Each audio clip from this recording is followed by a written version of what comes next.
బంధువులు, రక్త సంబంధులు, కుటుంబం, స్నేహితులు, బలగం, సొసైటీ ఎంత ఇంపార్టెంటో ఈ వీడియో మనకి నేర్పిస్తుందండి.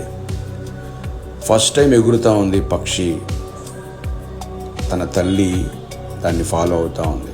దానికి తెలియదు దానికి ఎంతమంది శత్రువులు ఉన్నారు. శత్రువు వచ్చింది, దాన్ని అటాక్ చేసింది.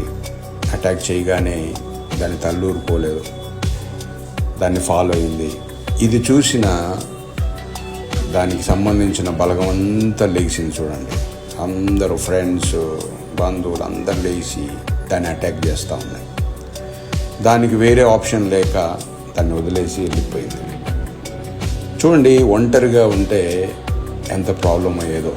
అందుకే బంధువులు, స్నేహితులు, రక్త సంబంధులు, బలగం అనేది చాలా ఇంపార్టెంట్.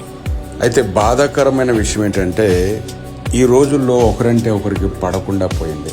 నేను గొప్ప అంటే నేను గొప్ప అనుకొని విడిపోయే స్థితికి వచ్చేసింది. ఎవరు ఎవరి మాట వినే స్థితిలో లేరు. ఎవరి స్వార్థం వాళ్ళది అయిపోయింది.